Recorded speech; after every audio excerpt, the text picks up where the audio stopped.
Olá pessoal, estamos de volta para trazer a você uma palavra que está no livro de Mateus, Evangelho de São Mateus, capítulo 10, versículo 28.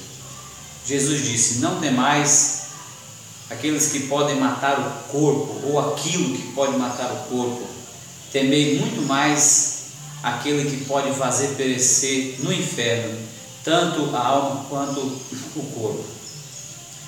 Muito bem, Jesus está falando de pecado. O pecado ele exerce uma força muito grande sobre a nossa vida, de forma que nós temos que lutar com todas as nossas forças espirituais para combater a carne. O apóstolo Paulo diz que a inclinação para a carne é morte, a inclinação para o espírito é vida e paz. Então nós precisamos entender como funciona esse processo, aonde a igreja hoje é muito abençoada, a igreja hoje grande em alguns aspectos, algumas denominações têm se tornado até gigantes em números de membros, muitas pessoas prosperando, muitas pessoas felizes, lares sendo abençoados, mas há uma pergunta que não quer calar: como ficam os pecados em relação à nossa salvação? O pecado ele pode nos levar ao inferno, independente de estarmos dentro da igreja, na presença de Deus aparentemente. Paulo diz que há uma luta em nós, aonde o espírito ele se inclina para Deus, mas a nossa carne se inclina para o pecado, e há uma guerra dentro de nós.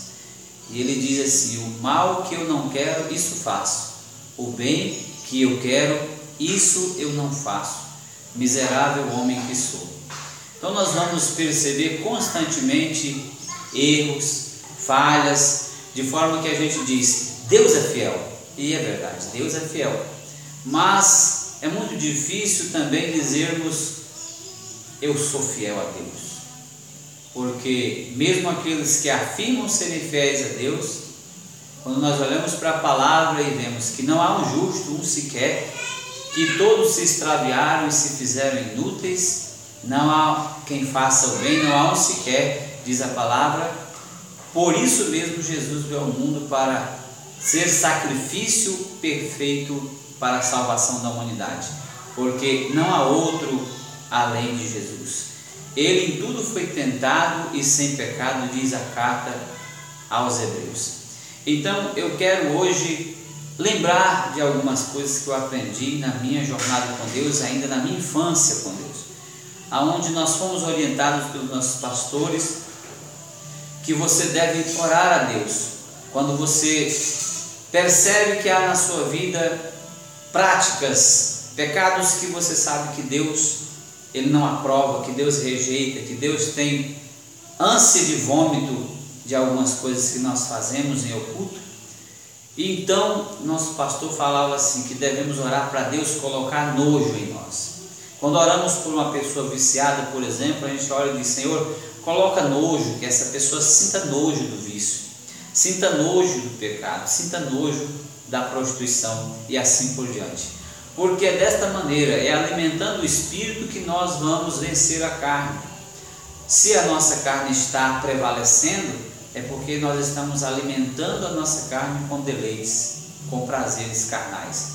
A palavra de Deus, ela diz que Deus a ninguém tenta, porque Deus não pode ser tentado pelo mal, mas nós somos tentados e caímos por um motivo, por causa das nossas cobiças, os nossos desejos, o desejo pelos deleites.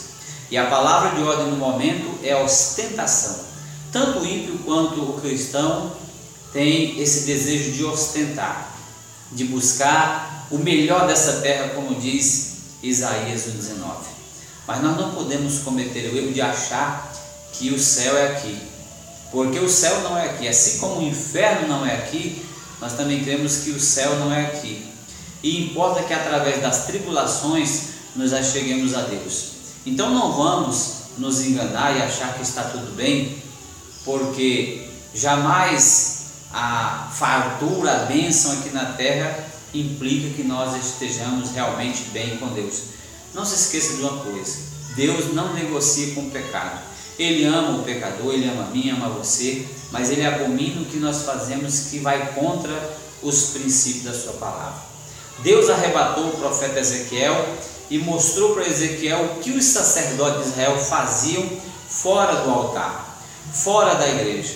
E é isso que pesa. Não é o que nós fazemos quando nos reunimos, não é o que nós fazemos quando cultuamos a Deus ou quando até pregamos a palavra, mas o que pesa mesmo é o que fazemos nas nossas recâmaras, é o que fazemos fora, nos bastidores.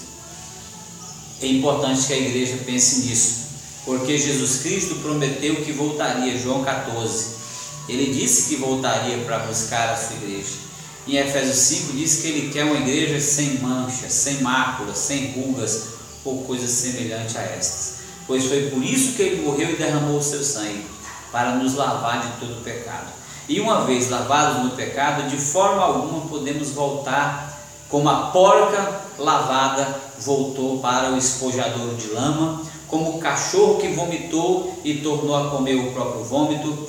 É assim o comportamento de muitas pessoas que se julgam religiosas ou mesmo evangélicas. A palavra cristão, que saiu de cena de uns anos para cá, muitos não sabem o significado. A palavra cristão significa semelhante a Cristo. E é isso que a palavra de Deus propõe. Paulo diz que nós estamos crescendo de graça em graça para buscar algo, para chegar à estatura do varão Jesus Cristo, para nos igualar a Jesus Cristo. Que tarefa difícil, né, meu irmão? Entretanto, não é impossível se nós aplicarmos no nosso coração, pois a palavra de Deus diz que Deus nos ouvirá quando nós o buscarmos de todo o nosso coração. Então vamos buscar a santificação, sem a qual ninguém verá Deus, porque o nosso Deus, Ele é fogo consumidor.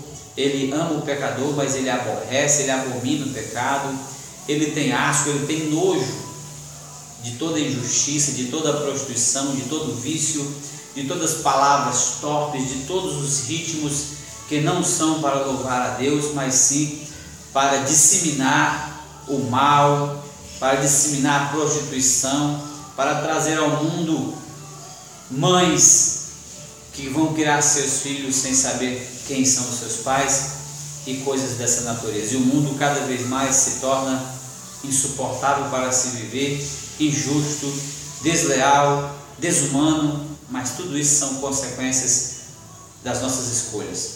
Portanto, se você escolheu andar na presença de Deus, falta você dar o segundo passo. Abandone o vício. Você que está na igreja há tantos anos, ainda não tomou a decisão de se batizar, de abandonar o pecado, de abandonar a prostituição, de não viver mais de aparência.